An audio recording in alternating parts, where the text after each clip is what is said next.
The wild waste archive wind moved softly through the tall grass, carrying the smell of rain and earth across the plains.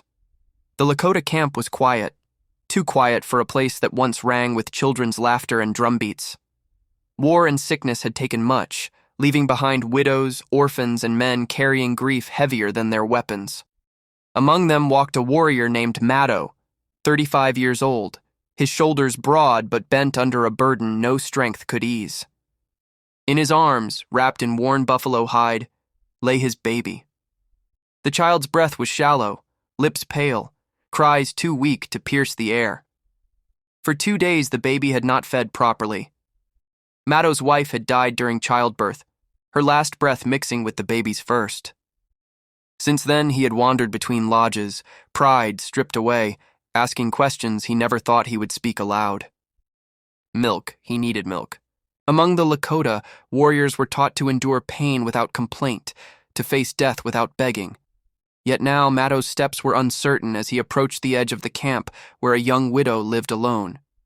Her name was Winyan, 30 years old, her face marked by quiet strength rather than sorrow alone. She had lost her husband the previous winter and had given birth months later to a child who lived only a few days. Since then, she had remained apart, carrying her grief in silence. Maddo stopped before her lodge. For a long moment he stood there, struggling to breathe past the knot in his chest. Finally he knelt, lowering his head in humility no battlefield had ever demanded of him. "My baby is dying," he said, his voice low, breaking like ice on a river. "I have nothing to give. I ask only for milk." The words tasted bitter in his mouth, not because of shame, but because desperation had made him human in a way war never had. He did not look up. He could not. Winyan froze where she stood. The sound of his voice struck her like an arrow. Slowly she turned and saw him kneeling, saw the bundle in his arms, saw the tiny face barely moving. Her heart tightened painfully. She knew this kind of loss. She knew the terror of watching life slip away while her arms were full and empty at the same time. She knelt in front of him without a word. Gently, she pulled back the hide to look at the baby. The child's skin was cool, breath faint, eyes barely fluttering. Instinct rose in her before thought. Without hesitation, she opened her robe and gathered the baby to her chest. Maddo looked up in shock. She did not speak. She simply pressed the baby gently against her, guiding him as if she had done it 1,000 times before. The baby stirred weak at first, then latched. A small sound escaped his lips, a sound of life clinging desperately to the world. Maddo's breath caught. His hands trembled. He had come begging for milk. He had not expected. Tears fell silently down his face, carving lines through the dust on his cheeks. He bowed his head again, not in shame but in gratitude so deep it hurt. Winyan's eyes closed as the baby fed. She felt something inside her shift, a pain she had carried loosening its grip. She had mourned her child every sunrise and every nightfall. Now, warmth returned to her chest, not to replace what she lost, but to give purpose to that loss. When the baby finished, his breathing was steadier. His tiny hand curled against her skin. Maddo whispered, "You saved him." She shook her head gently. "We saved each other." The days that followed changed the camp in ways no one expected. Winyan continued to feed the baby, not once, but again and again. Maddo stayed nearby, helping her gather wood, fetch water, repair her lodge. He did not ask. He simply did what needed to be done. The baby grew stronger. Color returned to his face. His cries became louder, demanding, alive. The elders noticed. Whispers spread, not of scandal, but of respect. "She feeds him as her own," one elder woman said quietly. "She is his mother now," another replied. Winyan did not correct them.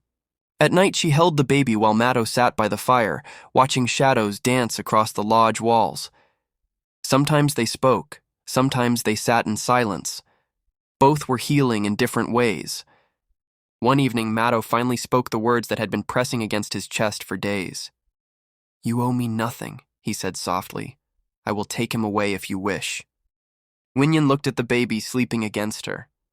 She traced a finger over his small brow. "He was brought to me for a reason," she replied. "I lost a child. You lost a wife. This child lost a mother. Loss does not mean the end. Sometimes it means a different beginning. Maddo nodded, unable to speak. As weeks passed, the bond between them deepened, not through passion, but through shared responsibility. Maddo learned how to soothe the baby, how to read his cries. Winyan taught him gently, never making him feel foolish. In return, Maddo protected her, not as a warrior guarding a possession, but as a man honoring a gift. The baby began to smile.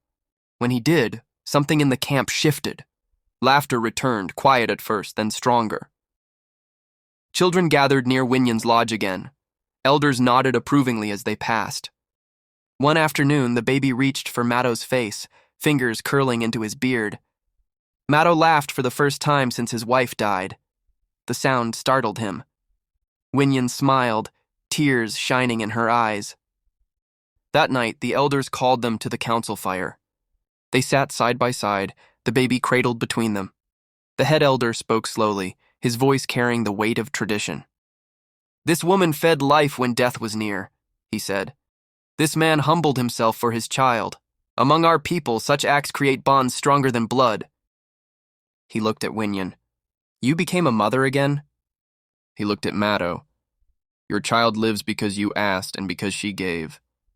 The elder paused. "From this day, the child will carry both of you in his life. And if you choose, your paths